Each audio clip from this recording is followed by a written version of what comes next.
mind-to-mind communication. This is something of science fiction that we all read about. But this is actually possible today, as I just showed you. So there will come a point where if we have a chip in our brain, and you out there have a chip in your brain, we can communicate. We can communicate without talking. We can communicate when you're halfway around the world. And we can exchange knowledge. So, if you look at a world where we have these chips that are connected to the internet, all of a sudden, every piece of information on the internet becomes accessible to our minds. Now, when we look back at today and we have to go to Baidu or Google and type it in, that will seem so primitive. Nobody will do that. You will just think, what knowledge do I need? And it will appear there for you to use. But it gets even weirder, stranger. Because we will not only be able to transfer knowledge, but we will be able to transfer memories. Now, so you could have an experience like skydiving, and all of a sudden you could transfer that experience to a friend, and all of a sudden they have experienced what you have experienced. It gets even weirder, because we will be living our lives as our lives. We know our lives and our memories, but you will all of a sudden have access to anybody's life who wants to make it available to you. People will open source their lives so others can download pieces of their lives and experience those things. That will be really strange.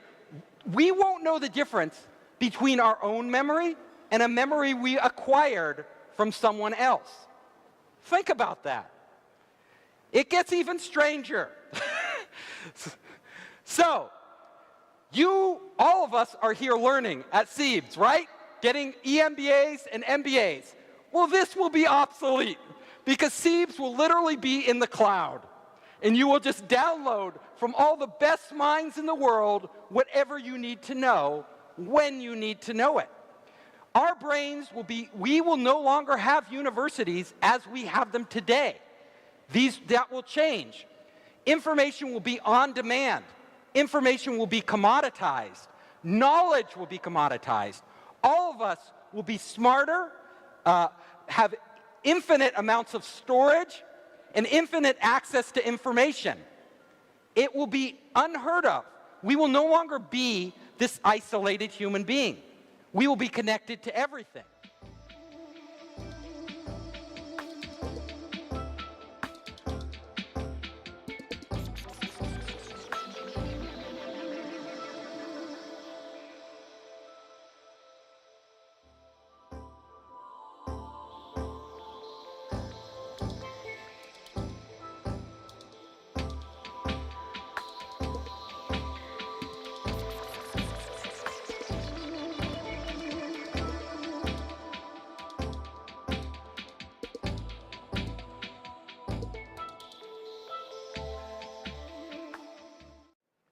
So, you can imagine not only will we be able to get knowledge, but we can actually have full experiences in our head. So right now we have these clunky VR units that we have to put on. But in the future, you can just download a whole environment and actually live in it. And all of you might think, this is not real. But do you know every night when you dream, those dreams are real. No matter how fantastic your dreams are, they are real. You feel like you're really there. Our brains have that capability already built in. All it takes is the technology to stimulate and transfer the right images in our brain so our brain creates them, and then we will live like the difference between us dreaming and reality will be blurred. We will be spending a lot of time outside our bodies. So, think about this. You, as a human being right now, are trapped in this body. But once you are connected to the internet, you are no longer trapped in your body. You can actually be anywhere at any time that any other person or any other device is getting sensory information. So there could be a robot on Mars, and you could literally tap into the robot on Mars, and it would be like you're on Mars, it could totally recreate the experience, including the sensations, the physical sensations, like everything of you being on Mars. You can live through other people, your favorite pop star, your favorite scientist. You could be in Elon Musk's head right now, walking around doing what he's doing, if Elon Musk allowed you to do that. It gets so strange because our senses now, we have our 5 senses of our body. But suddenly, if we are connected to a world of intelligent machines and intelligent sensors all over, we will no longer have 5 senses. We will have access to hundreds of sensory input, infrared, right? All these UV, all these different types of senses that we never even experienced before. It will radically change how we perceive existence. So if you start to go down this path, you see, we won't even be, our life today will be totally alien to us. We will be living in a whole nother reality that is blending information, sensory information, data information, memories, all of this from all around the world in this vast internet. And that will and can happen. So let's go even further. Experiencing other lives. So all of us experience things in our life. But now we will be able to have many lives. You can have many lives because you can access other people in other places and live through them. And if you want to think about this, it can be almost like heaven. Why do I say this? Because if you study every major religion in the world, every religion, Buddhism, Christianity, Hinduism, what those religions promise us is that we will escape our bodies in the future. We will go to some heaven or nirvana or a state of non-being or a state of inclusiveness with everybody. No longer will we and our consciousness be confined to our bodies as an individual. In fact, if you look at us right now as a human being, if I feel pain, if I'm in pain, nobody else can feel the pain I feel. If you're in pain, I can't feel your pain. I can feel sorry for you, I can empathize with you, but I cannot feel your pain. But in this world, we will actually be able to feel the emotions of other people. You can actually not just transfer data and sensory information, but emotions. I would know your pain, you would know our pain, and human beings would never be alone. So, we will come to a point where we, as gods, like gods, will be creating our own reality.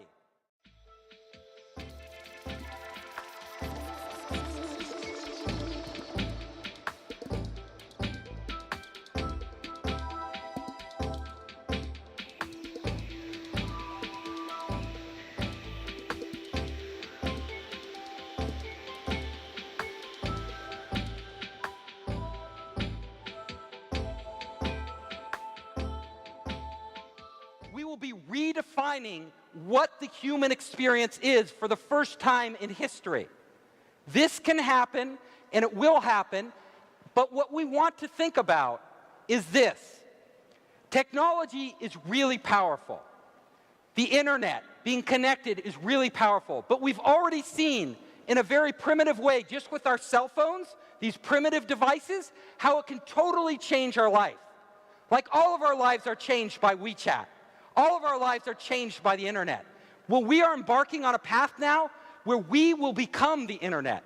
The internet will become us. They will be inseparable. We'll have our storage and everything else all over the place. And when we do that, we have to understand that this is a big responsibility. It's something we as a society, we as the human race, must think about very, very carefully. Because imagine, people can hack your cell phone now. People can hack your computer, and it can be bad. They can steal your banking information, take all your money. They can steal your identity, but they can't really hurt you. In the future, though, if somebody hacks into your head because it's connected to the internet, they can steal you. They could actually steal you. They can implant memories in your head that you don't have. They could erase memories. They could control you in ways that you wouldn't even know you're being controlled. Is this scary?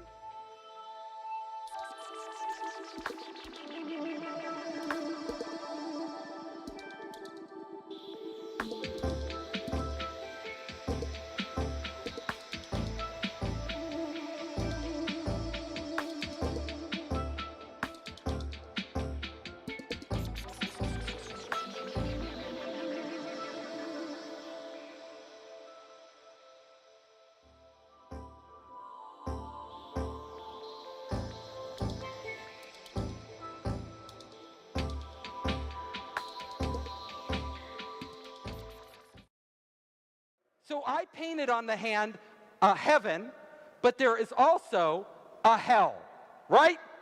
This is heaven and hell.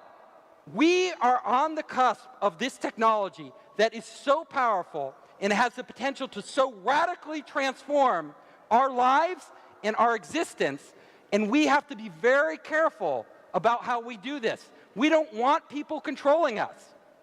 So think about this. Think very carefully. Everybody in this room are very smart people. You're all highly educated. We are going to be making these decisions that lay the groundwork for this technology in our lifetime. And those decisions will affect the rest of humanity more than any decisions we have made in the past. This is the world's population growth over the last 15 years. We've just crossed the 7 billion mark. But if you look at internet penetration, in 2010, we had 1.8 billion people connected on planet Earth to the internet. Today, it's about 2.9. By 2022 to 25, let's call it 8 years from now, we're at a low estimate going to have 5 billion people connected, which means we're adding 3 billion new minds onto the global economy that have never been accounted for before. But that's the low estimate. Why? Because this guy at Facebook, with drones and satellites, wants to connect every single person on the planet. My friends at Google, with Google Loons and satellites and drones, want to connect every single person on the planet. Paul Jacobs, Richard Branson, Greg Weiler have just raised $1 billion to deploy OneWeb, a 648 satellite constellation, in the next 6 years to connect every single person on the planet. And last week, Elon was announcing with SpaceX a 4,000 satellite constellation to connect every single person on the planet. So I want you to imagine in the next 6 to 8 years, not 5 billion, but 8 billion connected people. Not coming online like you and I did, right, on AOL at 9600 baud, right?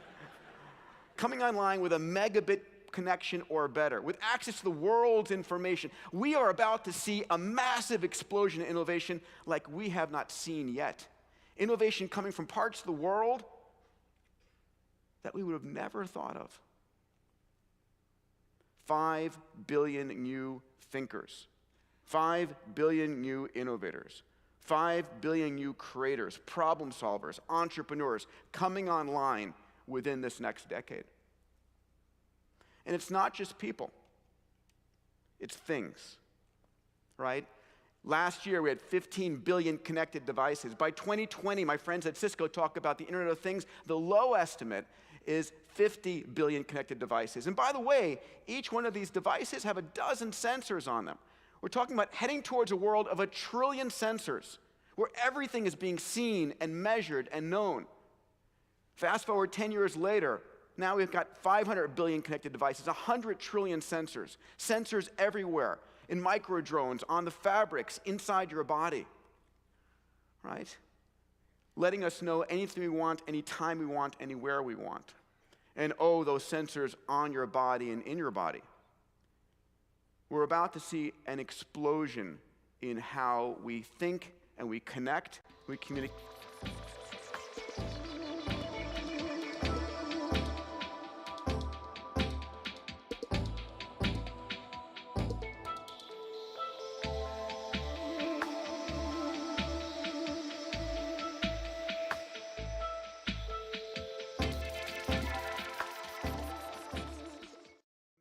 companies right now, like Kernel. A friend of mine, Brian Johnson, one of our benefactors at the X Prize Foundation, one of my investors, has launched $100 million to be able to connect your brain to the cloud. Right? My friend Ray Kurzweil, your brain is a collection of 100 billion neurons with 100 trillion synaptic connections that make you, you, and me. Now, the last time we had an upgrade of the human brain was 2 million years ago, when we said our large prefrontal cortex sort of exploded and gave us language and art and the ability to think and think in similes in all of these different areas.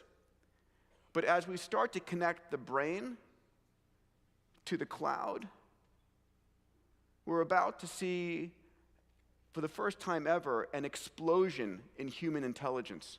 Brian talks about it's not AI versus humans, it's HI. It's the most important asset we can ever have. It's the increase of human intelligence. I love this copy of Time magazine, plugging in the brain into the cloud. But that 2045 is not a right estimate. From the companies I'm seeing, Ray's estimate is by the early to mid-2030s.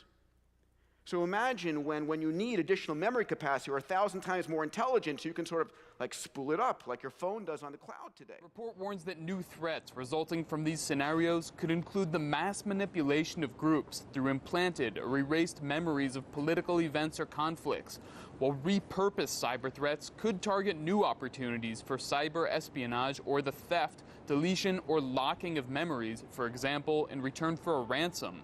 While the researchers say these kinds of scenarios are still 20 years away, they've called on cybersecurity companies, manufacturers, and healthcare companies to develop methods to prevent the possibility of attacks.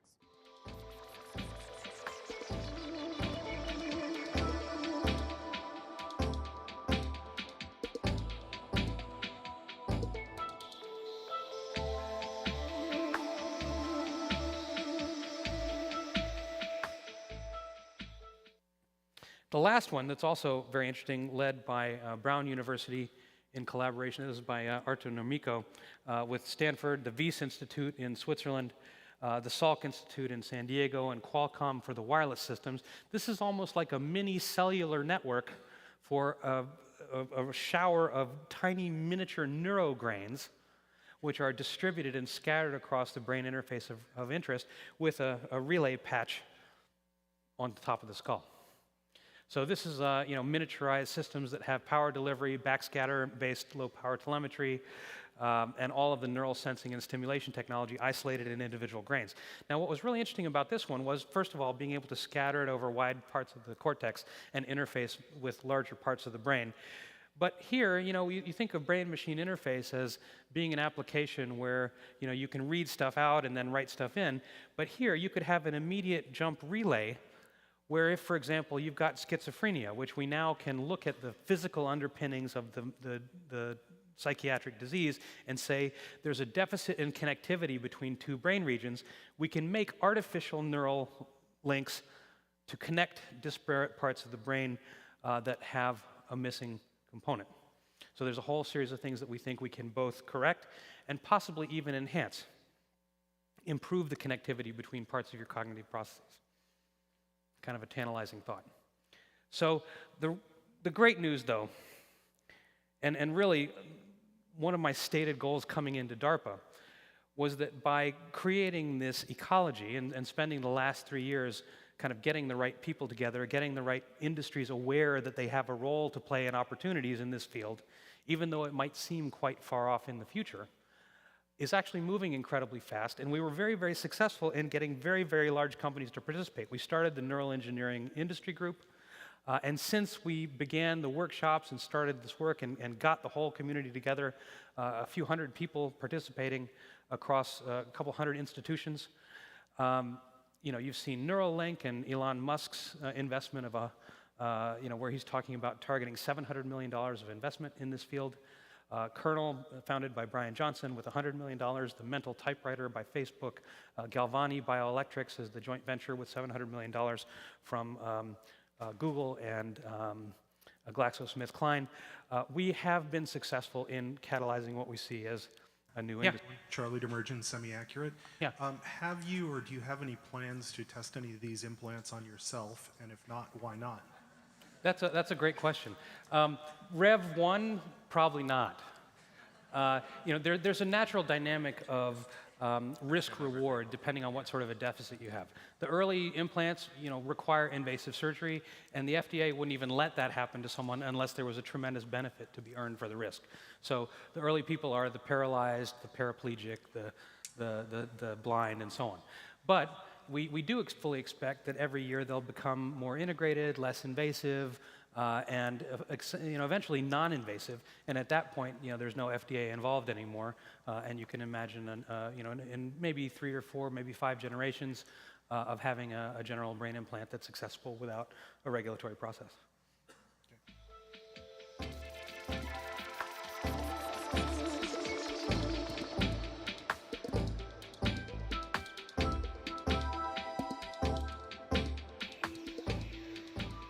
Friend, Nick Rockefeller, okay, who was one of the Rockefeller family. And he, when I was running for governor in Nevada, he came to me, introduced himself to me through an attorney, and we became friends. We started talking about things. And